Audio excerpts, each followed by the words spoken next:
All right, and we are back here on the GSMC Football Podcast. And for the third part of the show, we are going to talk about Christian McCaffrey and the San Francisco 49ers. Just, some comments made by Kyle Shanahan on how they're going to manage Christian McCaffrey's workload going into the 2024 season. So I just kind of wanted to get into what he had to say, and I'll give you my thoughts on it. So this is what Shanahan had to say. He said, "We have guys that can run the ball. We have to protect Christian from himself.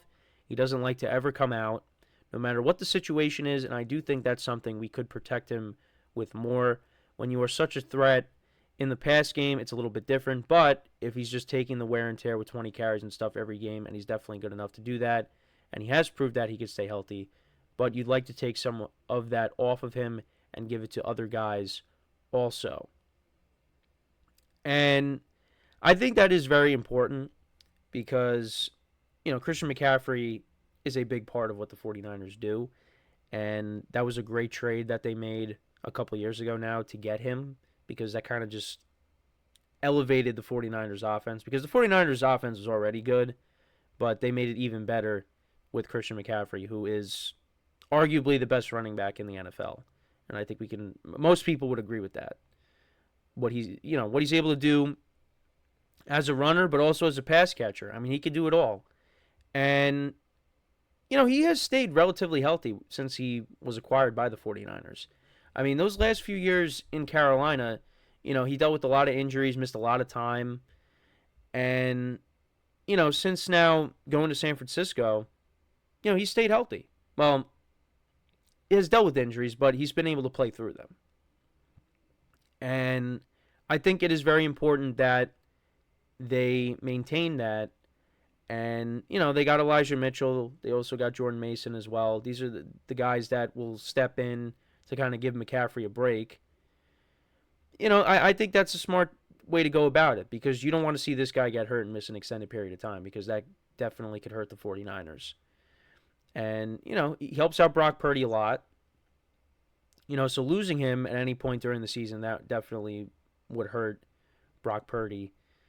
And, we saw when some guys went down last year how Brock Purdy played. So, you don't want to see any of those guys get hurt. And we're still waiting on, Brandon Ayuk stuff. I mean, it still seems like they are, apart when it comes to agreeing to a new contract. And who knows whenever that's going to get resolved. But, you don't want to see, if you lose Ayuk, yeah, that's going to hurt. But you don't want to see Christian McCaffrey go down with an injury during the year. Now, the good thing is for the Niners, them and McCaffrey, they worked on a new deal this offseason. So McCaffrey is, squared away. So the only thing that could really impact him is injury, which we don't want to see. But like I said, I think this is a smart thing that the 49ers would be doing. Because we also did see, they were trying to keep that streak going last year, with him scoring a touchdown every single week. And they put Sam Darnold in last year. This was a game against the Jaguars, and they're still trying to get McCaffrey to score. And this is when they were blowing out the Jaguars. Like, what happens if McCaffrey ends up getting hurt in that game? Then the 49ers look foolish. But they're going to try to stay away from that. If the 49ers are blowing teams out this year, McCaffrey is not going to be in the game. Now, from a fantasy perspective, yeah, you're not going to like that because you want to see McCaffrey get as many points as possible. Especially if you're in a close game and you're trying to, win your matchup for the week and McCaffrey gets taken out because the 49ers are blowing the team out. Yeah, you're not going to be happy about it. But that they want to keep this guy fresh. And, he was the focal point of the offense in the Super Bowl. And how can he not be? But, they want to decrease his workload by a bit. Give these other guys some chances, give him a break because, he does it all. And, when they get to the postseason, he can stay a little bit fresh. Now, there's going to be a lot of wear and tear. There's going to be a lot of wear and tear on everybody, throughout the year. But, at least you could kind of, minimize that to an extent when you're, giving McCaffrey a little bit of a break and letting these other guys go out there and run the football as well. And, I think we're all expecting McCaffrey to go out there and have a big year once again. The 49ers are a very good team.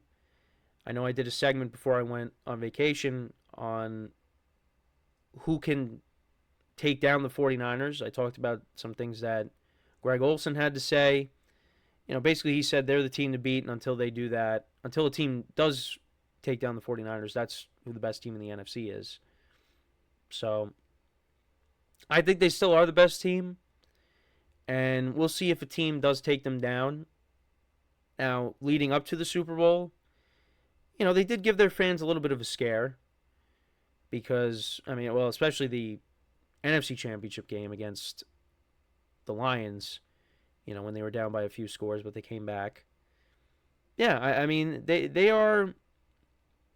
There's a little bit of vulnerability there, and they're not going to be fully healthy to start the year. Remember, Dre Greenlaw got hurt in the Super Bowl, so they're going to miss. They're going to miss him. To start the year. But they are going to be a very good team, and you're waiting to see, like I said, how the Ayuk stuff plays out, and hopefully it does pan out well for the 49ers because he's a big part of their offense. And if not, then, guys like McCaffrey, Ricky Pearsall, George Kittle, Deebo Samuel, they're going to have to step up, which they will. We'll see Ricky Pearsall how he is because, he's a rookie. But they're expecting big things out of him in his rookie season. So, everybody's role is going to be even bigger. And it's going to be on Brock Purdy as well to, step up as well. And, they've been speaking very highly of him this offseason. So hopefully his game's even better. Because, you want to see Brock Purdy go out there and show everyone like, hey, I could do it without everybody. If they don't have Ayuk, it doesn't matter. Brock Purdy's going to go out there. Brock Purdy's going to want to go out there and say, hey, I could do it even if I'm missing some guys. Because last year, like I said, when they dealt with some injuries, he didn't really play well. So, which kind of helps the Brock Purdy naysayers. So, and don't get me wrong, I kind of do understand from that perspective. But I also think, from where Brock Purdy came from, and what the 49ers have been able to do, you got to give him some credit. I don't look at him as an elite quarterback, but I think he's solid. So, but, and a big part of the offense is going to be, of course, Christian McCaffrey. So, and that's the main. He's the main topic of the segment here. It's kind of turned into a Brock Purdy tangent a little bit, but. The 49ers, they are going to be, like I said, they're going to be a very good team this year. And, we'll see if a team can take them down. I think it definitely is possible. But we got to see it, at least in the NFC part of things. Because once they get to the Super Bowl, well, if they run into the Chiefs again, that's the team that's kind of had their number. So. And I think even if they played the Ravens last year, I think that the 49ers probably lose that game as well. But I think that'd be a much different game. It'd probably be the game similar to the game that we got on Christmas. So we'll see if the 49ers could get it done.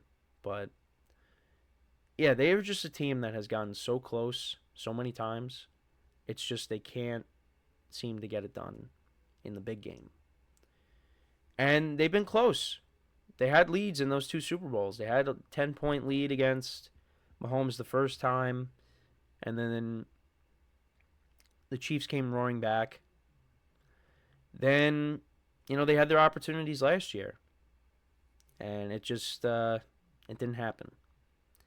So, hopefully for Niners fans, this is the year they get it done. But it's going to be tough. I think it's going to be a tougher road than it was last year. Because I don't think the Eagles are going to have that collapse like they did. I think the Eagles are going to be really good.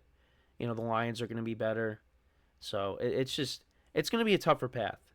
But are they up for the challenge? I think they are. So we'll just have to wait and see. But back to the original point, though. The biggest thing, or one of the biggest things, got to keep Christian McCaffrey fresh. However they're going to do it. Because he's still going to get a huge workload. It's just maybe he's not going to get the kind of workload that he got last year. You know, you're going to see a little bit more of Elijah Mitchell. You're going to see a little bit more of Jordan Mason. So, and I think that's the right way to go about it because he is too important to this offense. I think losing him for any part of the season would really hurt the Niners, and I think we all agree with that. So they want to make sure that he stays healthy. And he has. I mean, with the 49ers, he has, played through injuries, but he's played. And I think a lot of that has to do with just being in a better system. Because the Panthers, those last couple of years, it was pretty rough. And that was when he was the guy. Now, he is still the guy in San Francisco, but you got other guys as well. You have Deebo Samuel, you have George Kittle, and you have Brandon Ayuk. So it's not like it's all on Christian McCaffrey to, take the Niners to the promised land. And they're backed by a really good defense. So now he was the guy in the Super Bowl, which you would have liked to see the other guys, get more involved, but that just was not the case. So, but let me know what you guys think. Is this the right approach that the 49ers will be taking with McCaffrey? Should he have less of a workload this year so they keep him fresh? How do you guys feel about that? Let me know in the comments. So we are going to take our next break, and then when we come back, we will talk about Lamar Jackson. We'll talk about some comments made by Cam Newton declaring Lamar Jackson as the greatest dual threat quarterback of all time. I'll give you my thoughts on it when we come back from our next break. So, with that being said, stick around, and we'll be right back here on the GSMC Football Podcast.